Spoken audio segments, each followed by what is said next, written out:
Chapter 69 to 71.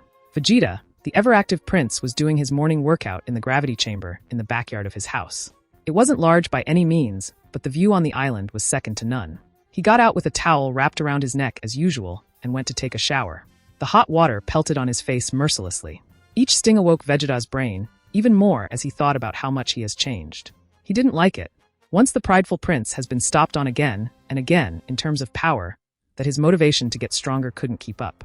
Frieza, a tyrant who has been playing with Vegeta like a dog with his overwhelming strength. He couldn't even breathe in his direction without fearing for his life. In the end, Goku crushed him and his brother like an ant, while Vegeta watched helplessly in the background. Androids, machines that kicked his, but even after all his hard training to become the best, he couldn't even put up a worthy fight against true strength. Just one knock from a cell disgraced him enough. Lastly, Goku, a freak of nature to this universe. Always under in power by so much, he even wonders if he was the Scion prodigy or Goku. Even with so much work, it isn't even close to what he saw Goku last. So much frustration at how much he always at the bottom, no matter how much time and effort he put in. Vegeta got out of the shower, dried himself, and put on some clothes. It wasn't anything fancy, just some regular attire. Right after he got out of the shower, what felt like a sack of potatoes fell into his arms. It was a little girl with a small strand of blonde hair on the top. She was sleeping like an angel, peacefully in Vegeta's arms. He was unused to his new daughter, Echelot, but as his little princess, he would do anything for her. "You took so long in the shower. Hurry it up. We are supposed to meet my sister today. I haven't seen her in years." "Oh, I can't wait until she sees Essay. I may have given you the priority when naming our first, but I am sticking with the nickname I came up with. All children after are going to be named by me." Vegeta's eyebrow twitched at the woman's declaration of words, especially the last part. "Woman, you do not command me. I only agreed to go because you are taking Echelot with you. I don't trust Kakarot. He might influence him in a way that is unbeneficial to a Scion." "Oh please, he can't be that bad. Loosen up a bit, Vegeta. After all, you are basically brothers in law and race." He had his eyes closed, internally screaming at every word that Tights said. They landed on the landing zone in Tights' fast aircraft in a matter of hours. Echelot rang the doorbell while carrying Echelot in her arms. She gave a look at Vegeta, seemingly telling him to behave. He grunted in response, and Tights knew that was all she was going to get from him. It wasn't long before they could hear locks on the other side of the door get turned and Bulma's smiling face on the other side. "Sister." The two girls both said the same word at the same time. They ran into each other and hugged tightly as they haven't seen each other in years. "Come in." Bulma invited them inside her humble abode. Vegeta followed Tights in, but didn't say a word, eyeing everything he sees with his signature glare. "Goku and the kids aren't here right now, but I will call him over. They is training with this guy named Supreme Kai or something. You know Science, always training." Vegeta stopped in his tracks while Bulma continued telling Tights recent news and introducing her to the others in the house. "Supreme Kai, how is Kakarot training with him of all people? This. You may have the upper hand now, but I will catch up no matter what. I finally did it." Bulla was holding the Z-sword high above her head in a grandeur fashion. She and Gohan finally were able to lift the sword shy of 3 months. Of course, her greatest motivation was not to miss out on her summer vacation. "Great. Any sooner and your mother would have killed me. Let's go, kids. Your aunt is waiting for us." He has done everything he wanted in the sacred land already. He could just come back to break the Z-sword after the ritual. Goku felt the divine key inside his body dormant and ready to be used. He just needed to unlock a channel to use it by doing the ritual. Grabbing his 2 kids, he used instant transmission to teleport back to Caulifla. He couldn't teleport to Bulma because she had no key. Or to put it in a more apt term, she modified herself and became an android. With the help of 18's data on how to become an android, Bulma and Chi-Chi turned themselves into androids. Although they weren't as powerful as 18 was, the exponential increase in power was good enough for them. Goku was able to meet Tights and her uppity personality, and it was soon time for dinner. They were able to have fun small talk, but the entire time before, and while they were eating, Vegeta was staring at Goku as he could see through him. Goku marked it off as Vegeta things, but he was stopped in the living room after they were done with supper. "Kakarot, I heard you are training with the Supreme Kai." "Yes, I am. I don't know how you did it, but lead me to him so I can train as well." "Okay, well dash." Goku was going to agree with Vegeta, but suddenly a voice was echoed inside his mind. Pausing for a while, he spoke to Vegeta with an understanding look. "Sorry, Vegeta, Supreme Kai just contacted me and said you can't come to the sacred land of Kais to train." "What? Why?" He said, and I quote, "People of his kind are not allowed in the sacred lands. I made an expectation with you and your children. Don't make me regret it." That little. Vegeta was rightfully fuming at the prospect. I will only get further and further behind in my training. Goku shrugged in response, unable to say anything to console the Saiyan Prince. He stayed looking mad the entire time, until they left back on the airplane. It sure was going to be awkward asking for Vegeta's help in completing the ritual to become a Super Saiyan God tomorrow, but Goku didn't dwell on it. It's not like he is mad at me. Supreme Kai was the one who didn't want him there. As Goku was getting ready for bed, Supreme Kai contacting him again via telepathy. Before Supreme Kai could speak, Goku interjected. Supreme Kai, are you sure you aren't being too unreasonable? Vegeta is a good guy at heart and hasn't done anything bad. It's not like he is going to learn anything useful under you. What? And no, he can't come. And take that back. Such a blow to his pride as the Supreme Kai, creator of planets and life. Anyways, you need to come back and look at this. It is very urgent. Reluctant to go back after he just came back home to a warm bed. He just couldn't think of any reason that could be good enough for him to. Surely there is nothing that urgent that I need to go, right? What is it? It's a scion of unimaginable power that is a threat to our universe. On a far distant planet. You said your name is Chilai, right? How did this happen? What is he? A large man in a cloak covering his body and hair was talking to a short green alien with white hair. The man just stumbled upon this planet in his travels, and now has to deal with a raging monster tearing the planet apart. Seeing the man as a traveler and recognizing his race, she immediately saw hope in her situation. How would I know?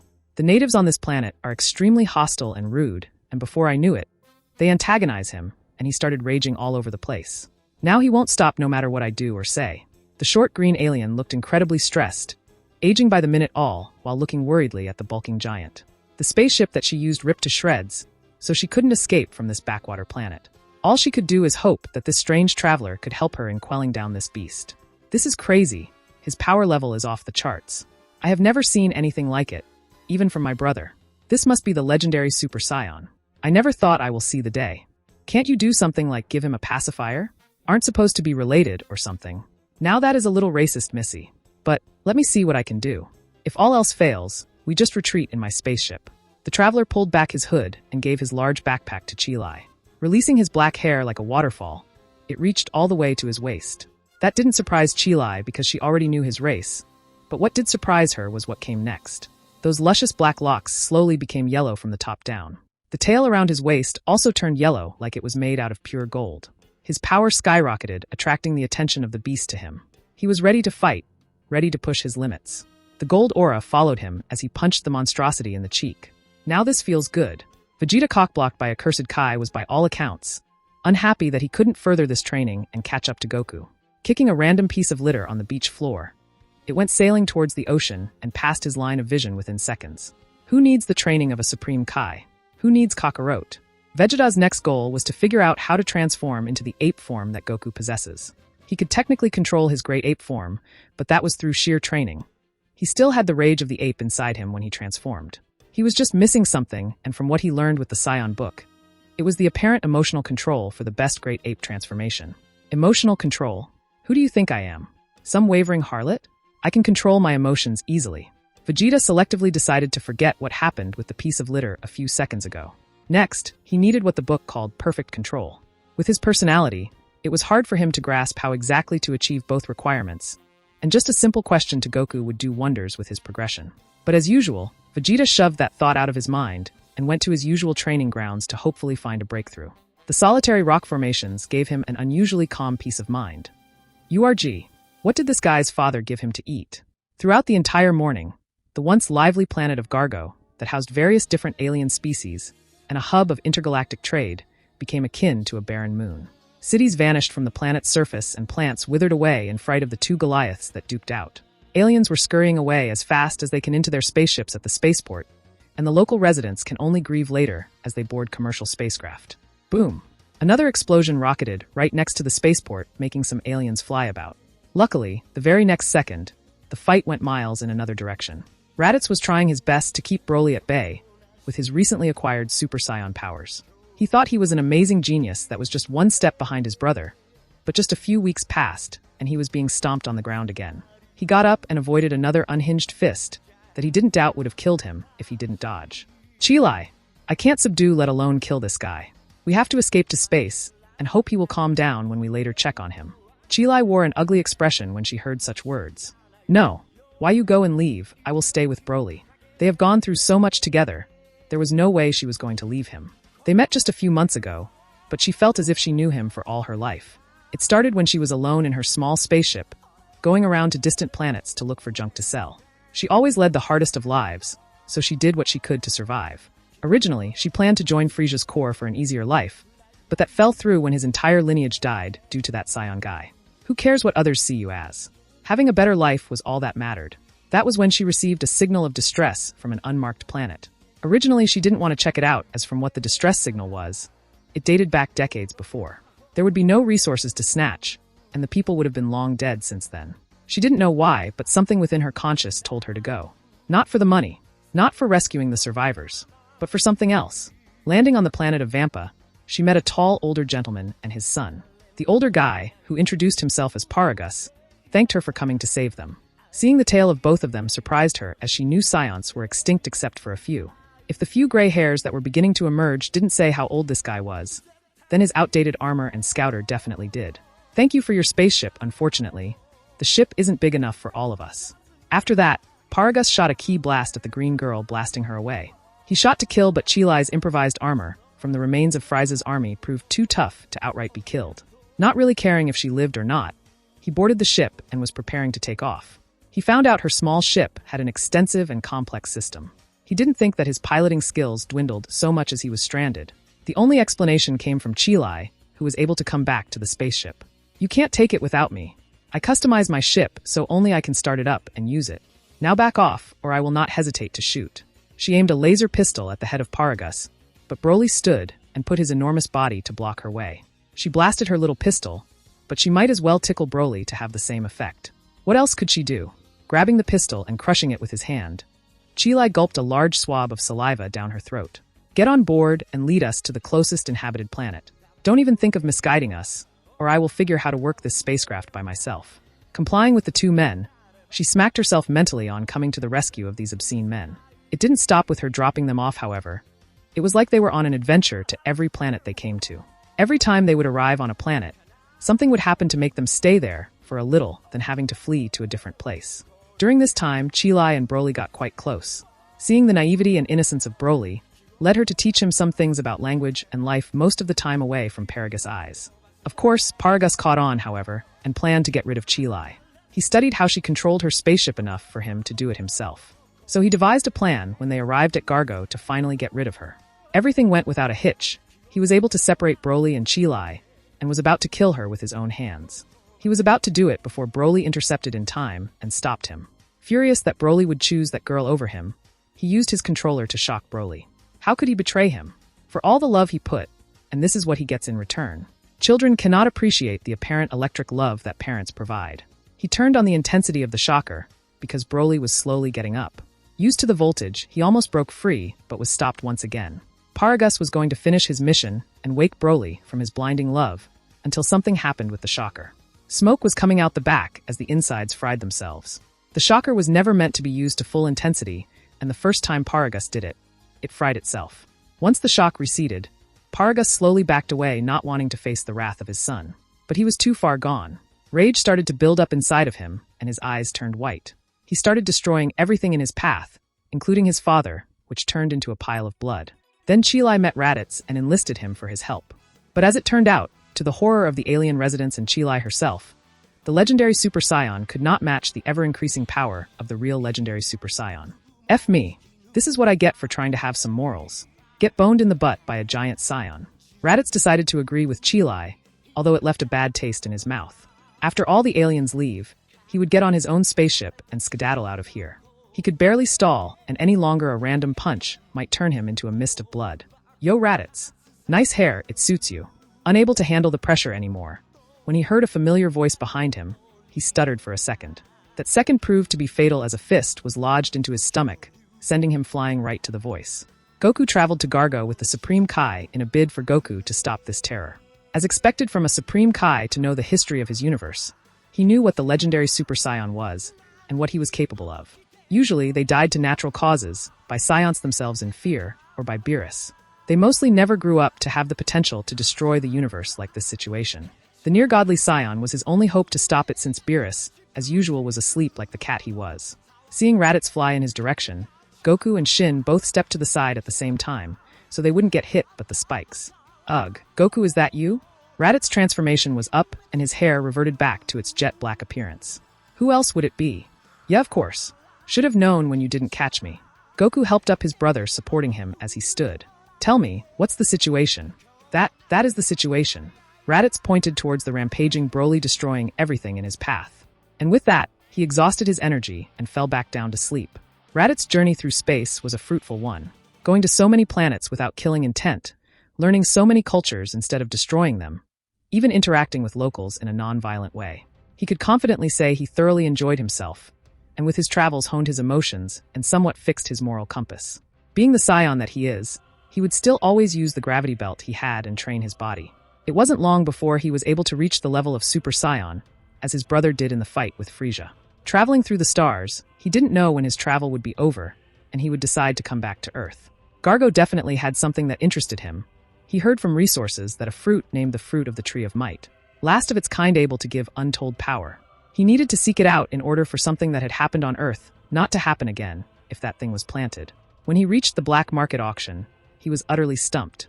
That is the Fruit of the Tree of Might? That's basically a cough drop. On display was a literal cough drop colored orange in color. In the description was, "Give you unimaginable strength. Use during a cough, and you will feel the power course through you and revitalize you." The audience of rich fellows, of course, didn't know it was a scam because they only heard of the amazing power of the fruit and not what the fruit actually looked like. He went up to leave the place, but he didn't really read the rules, or else he would have known that he can't leave once the auction begins. The bodyguards stopped him, and a huge brawl ensued with Raditz, making havoc and consequently sparked attention from the authorities. Busting the underground auction, everyone ran. Needless to say, this wasn't an uncommon occurrence. Raditz would always get into trouble, whether the person was minding his own business or laughing at how stupid Raditz's face looked. Usually, that person's face would look stupider than Raditz after the fact. Leaving the crime scene, he stumbled upon another. One where there was a brute running out of an alley of where a scared little green girl was. Talking to her, he raced to stop his fellow scion, but proved to be underpowered. His power reminded him of his brother somewhat. Limitless, powerful to no end. A wall erected to show how weak he actually was. Seeing Goku take over to try to stop that brute, Raditz conceded. Conceded in the fact that he will always be behind no matter what he does. That is just his place in this world. That is just his destiny. Vegeta, however, has yet to concede to that fact, no matter how many times it is shoved in his face. Meditating on a cliff, he sensed an evil presence behind him. Jumping up, he launched a sidekick with no warning. The person easily grabbed Vegeta's leg with a good hold.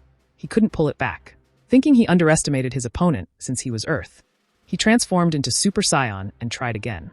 But even still, he couldn't release himself from the grip that was being exerted on his leg. Transforming once again, he forcefully ripped it out of the demon's grip. Excellent. You are powerful, but do you want more power?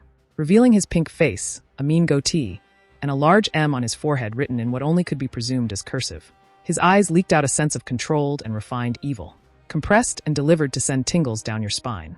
What stood out to Vegeta the most was his crooked smile that made Vegeta's gut wrench in disgust. I've been watching you for a while. You seek to beat this Kakarot fellow, correct? I can give you all the power you need in exchange for something. I'll go with you. Vegeta wasn't stupid and understood that this person was incredibly dangerous. But when Vegeta looked at the key this person possessed, it was separated into two parts. One of his own, that felt like it was part of his body, and the second was foreign, aiding the original in a way Vegeta hadn't seen before. Intrigued and needing more power, he followed the strange fellow who called himself Dabura. If anything bad happens, he could always just kill him as he was weaker, even than him, even with his power increase. Traveling for a while, they reached a small abode in the middle of the barren lands. Only rocks were in sight with any life force miles away. Wait out here, I have to speak to my boss. Dabura bid Vegeta stay, but didn't get a response as all Vegeta did was look around his surroundings. He has so much resentment and evil in his heart. He is perfect. Entering the tent, he spoke to the person in front of him. Master Babidi, I have the solution we have been looking for. Inside was a small midget on top of a stool. He had his back turned against them as he was working on something on the table. It was white in color, and it looked like a large teapot with an extended spout. Dabura, we will go with my plan. Enough with your warnings. After I finished with the energy absorber, we will possess some earthlings here and have them steal energy from people. Drats, I can't seem to get this magical equation correct. Babidi was consulting a book to figure out what he did wrong. Despite being scolded, Dabura didn't back down and kept on talking. Remember when I told you I felt something different about the temporal flux surrounding Earth? I'm very sensitive to abnormal energies, so I went to check it out, and indeed there were individuals that are too strong here now. But I found someone. He continued to talk about how they could use Vegeta to willingly give up his energy in exchange for power. They were both unsuitable candidates, as they did not possess the correct ki type that they sought. Only people with normal ki could work. Babidi grinned in delight that they didn't have to wait years to awaken the view of his dreams. Goku fought Broly to a standstill. He was only in his Super Saiyan state, but that state was stronger than Raditz, since he mastered perfect control. Similar to Kale, Broly's power just kept on climbing, and he needed something to calm him down. Even with Super Ape, Goku theorized that he would not be able to put him to sleep with one punch. And if he tried and didn't succeed, that would only accelerate the rate at which Broly gained power. At this rate, he would have to try since there would be nothing to calm his anger. Good thing he was recently able to apply Kaioshin to the transformation with no immediate backlash.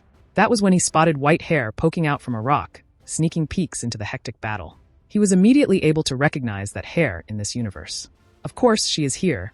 Those two are destined to meet, even if my arrival disturbed the timeline. He thought that eventually there would be something universally threatening because of his arrival, but Broly is not going to be the case this time. Transforming into a super ape, he raced over to Chilai at unmatched speeds. Broly tried to give chase, but he lagged behind due to his lack of buildup in power. Reaching the rock wall she resided in, she saw him coming and decided to hide. She didn't know why he was heading in this direction, but she hoped he would fly past. She didn't want to be in the crossfire. Feeling her hand being grabbed roughly, she yelped in surprise. When her vision stabilized from the motion, she saw an angry Broly with only violence on his mind.